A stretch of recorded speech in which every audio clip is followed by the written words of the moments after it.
ایمان استقامت ذرا دیکھیں بزرگوں کی.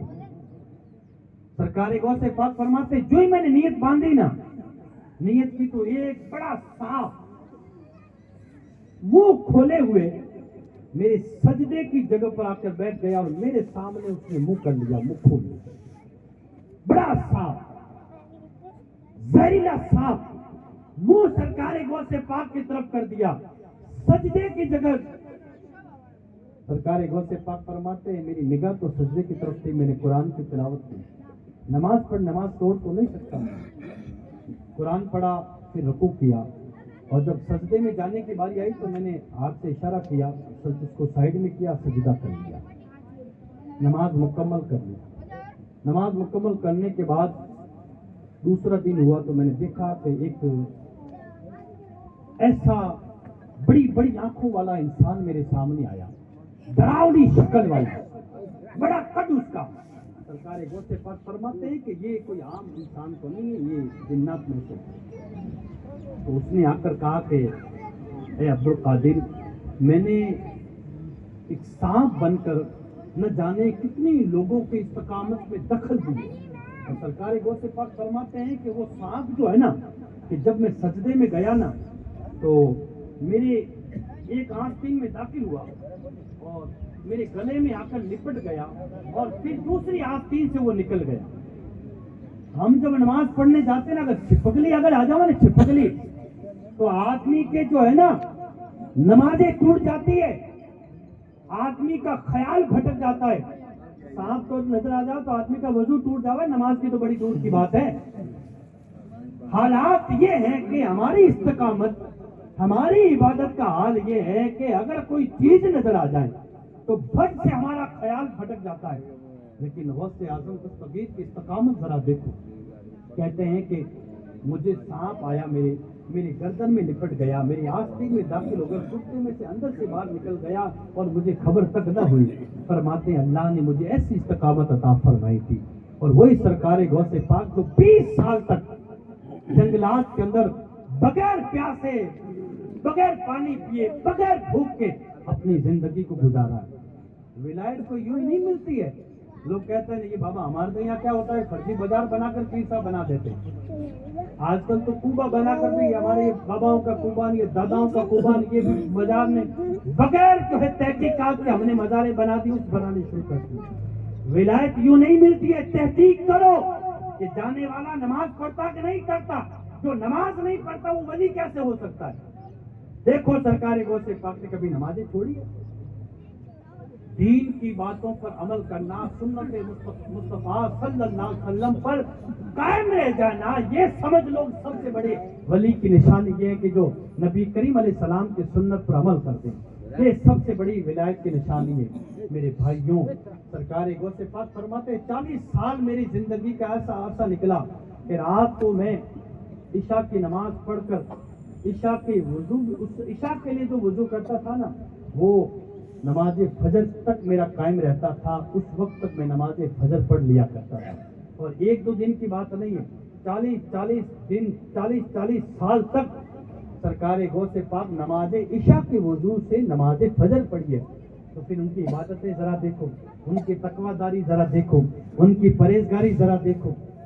لیکن یاد رکھو میرے بھائی، ان کی زندگی کی پروٹوکول کچھ ہماری زندگی میں بھی ہم ڈالیں کہ سرکار غوث پاک کی زندگی ایسی تھی، وہ پیدائشی ولی تھے، انہوں نے بھی اللہ کی عبادت ریاضت کی، انہوں نے نبی کی سنت پر عمل کیا. ہمارے پاس تو ہے کچھ بھی نہیں، لیکن پھر بھی ہماری دیکھو غفلتیں ذرا دیکھو. ہم جاتے نماز جمعہ کے لیے مسجد میں، اور جاتے کس وقت؟ امام صاحب ابھی خطبہ پہ کھڑے ہو گئے، ہاں اب 5 منٹ باقی رہیں، امام صاحب خطبہ پہ کھڑے ہوں گے، بھاگتے دوڑتے جائیں گے ٹوپی لے کر، اللہ اکبر،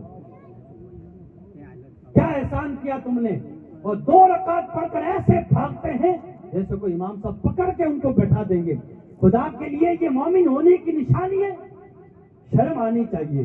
اور تمہیں رب تعالیٰ نے صحت دی، تندرستی دی، تمہیں رب تعالیٰ نے رزق دیا، اور اس رب کی عبادت کے لیے 2 وقت کا ٹائم نہیں تمہارے پاس، 2 منٹ کا ٹائم نہیں. بڑا افسوس تمہیں ہوتا ہے. جاؤ سکون سے آدھا گھنٹہ پہلے جا کر مسجد میں بیٹھ جاؤ. امام صاحب بیان کرے تو امام صاحب کی کچھ دین کی باتیں سنو. مسجد اللہ کا گھر ہے، کوئی بوجھ ہے تمہارے اوپر؟ اور جب نماز ہو جائے تو سنتیں کون پڑھے گا؟ کیوں چھوڑ کے آتے ہو سنت نفل؟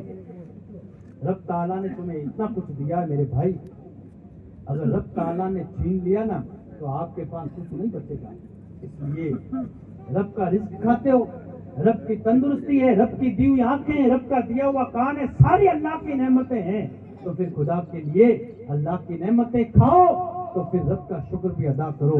رب تبارک و تعالیٰ کی بارگاہ میں سجدہ بھی کرو۔ درود شریف پڑھے، بس 5 منٹ، زیادہ ٹائم نہیں ہوگا۔ آگے سب مہمان آ گئے؟ ہاں آگے درود شریف پڑھو، اللہم صلی اللہ علیہ وسلم۔ درود شریف پڑھے، بس 5 منٹ ہو گیا۔ ہاں بے فکر ہو، 5 منٹ 11 منٹ بند کر دیں، کیونکہ دین کی باتیں ہمارے لیے بڑی بوجھ ہے، دین کی باتیں ہمیں بڑی مشکل لگتی ہے، اس لیے کہ اگر 5-10 منٹ زیادہ بھی ہو جائیں گے تو کوئی بات نہیں ٹوٹے گا، آپ بے فکر ہو۔ ہاں درود شریف پڑھو، اللہم صلی اللہ علیہ وسلم۔ 5-10 منٹ اگر زیادہ بھی ہو جائیں گے تو کوئی بڑی بات نہیں ہے، دین کی باتیں تو سن لیں تو تماشا نہیں ہے، 2-4 باتیں سن لیں گے تو ہماری تو کوشش یہی ہے کہ سدھار ہو جائے، ہماری کوشش یہ ہے کہ دین کی باتوں پر لوگ عمل کرتے ہیں، اللہ کا ہر حال میں شکر ادا کریں، دے تو رب بھی شکر ادا کریں، اگر رب کی بارگاہ سے اگر نہ ملے تب بھی شکر ادا کریں۔ کہا جاتا ہے کہ ایک آدمی بات ہے، کہا ہے کہ ایک آدمی نے بڑا عالیشان مکان بنایا، عالیشان محل تیار کروایا، مالدار تھا، پیسے والا تھا۔ جب مکان اس کا تیار ہو گیا، مکمل طور پہ اس کی تعمیری کام ہو گیا، تو اب ظاہر سی بات ہے کہ اوپننگ ہوتی ہے، تو مکان میں لوگ جو ہے نا تاریخ فکس کرتے ہیں کہ فلاں تاریخ کو اوپننگ ہونی ہے مکان کی، مہمان بھی آتے ہیں، دعوتیں بھی ہوتی ہیں۔ جس دن اس کی اوپننگ کی، کیونکہ صبح اس کی اوپننگ کا پروگرام ہے، رات کو زلزلہ ایسا آیا کہ وہ مکان پورا کے پورا زمین میں دھس گیا، پورا کے پورا زمین میں دھس گیا۔ اب جب صبح ہوئی تو لوگ افسوس ظاہر کرنے کے لیے اس کے پاس گئے، سر یار پورا مکان گر گیا۔ لوگ آئے اس کے مبارک کو افسوس کرنے کے لیے، افسوس کرنے کے لیے آئے تو وہ آدمی مٹھائیاں بانٹ رہا ہے، لوگوں کے اندر خوشی کا اظہار کر رہا ہے۔ تو لوگوں نے کہا کہ کہیں اس کا دماغ ہل تو نہیں گیا ہے، تیرا مکان گر گیا ہے، تیرا نقصان ہوا اور تو مٹھائیاں بانٹ رہا ہے۔ اس اللہ کے بندے نے بڑا پیارا جواب دیا، کہا کہ لوگوں یہ خوشی کا ہی تو ماحول ہے، اس لیے کہ مکان رات کو گر گیا، اور آج اگر گر جاتا، ایک دن بعد گر جاتا اور ہم سب اس میں شفٹ ہونے کے بعد گرتا تو ہمارا پورا تو پریوار ہی تباہ ہو جاتا، پورا مکان ہی برباد کی، مکان کے ساتھ ساتھ ہمارا پورا خاندان دنیا سے نیست و نابود ہو جاتا۔ لیکن الحمدللہ صرف مکان گرا ہے نا، میرے بیوی بچے تو سلامت ہے نا۔ تو اسی لیے میرے بھائی ہر حال میں اللہ کا شکر ادا کریں۔ رب نے بہت ساری نعمتیں عطا فرمائی ہے، سماج کے اندر اچھی زندگی جیے، اور ایسی زندگی جیے کہ جیسے کھانے میں نمک کیسے پڑتا ہے، نمک کیسا ہوتا ہے، کڑوا ہوتا ہے، کیسا ہوتا ہے، کڑوا ہوتا ہے، لیکن نمک جب کھانے میں پڑتا ہے نا اس کا ذائقہ بدل جایا کرتا ہے۔ تو اسی لیے نمک کی طرف کھارے بن کر بھلے جیو، لیکن سماج میں جب جا کے بیٹھو نا تو لوگ کہے کہ نہیں یار اس کے بغیر تو جو محفل ادھوری ہو جاتی ہے۔ اس لیے نمک کی طرف کھارے بنے ہی رہو، دنیا بھلے آپ کو کھارا سمجھے، لیکن جب آپ کی موجودگی ہو نا تو سماج میں مٹھاس پیدا ہو جائے، سماج میں مکمل حکمت۔ 10 منٹ اور چلنے کا جو ہے حکم آیا ہے، آپ اور درود شریف پڑھ لیں، مہمان ابھی آنے باقی ہے، 10 منٹ چلا لیں اور درود شریف پڑھ۔ اللہم صلی وسلم بارک علی سیدنا مولانا محمد الجود والکرم وعلی آلہ بارک وسلم۔ تو سماج کے اندر آدمی جو ہے نا مخلص بن کر رہے، سماج میں آدمی نیک بن کے رہے، سماج کے اندر آدمی جو ہے نا ایسا بن کے رہے کہ اس کی کمی ہمیشہ محسوس ہوتی رہے، اور وہ کوئی ایسا کام کر کے جائیں اور ایسا نیک عمل چھوڑ کے جائیں کہ ان کے جانے کے بعد جو ہے ہمیشہ کی طرح لوگ اس کو یاد کریں، اس کے جانے کے بعد بھی لوگ اس کو یاد کرتے ہیں۔ جیسا کہ نظام صاحب نے محنت مشقت کر کے یہ مدرسہ قائم کروا دیا، نظام صاحب اللہ ان کو اپنی رحمت میں جگہ عطا فرما دے، ان کے جانے کے بعد بھی یہاں بچے پڑھ رہے ہیں، لوگ نمازیں پڑھ رہے ہیں، جمعہ پڑھ رہے ہیں، لوگ دین سیکھ رہے ہیں، تو آج یہ ساری رحمتیں جو ہے نا نظام صاحب کی قبر پر ہو رہی ہے۔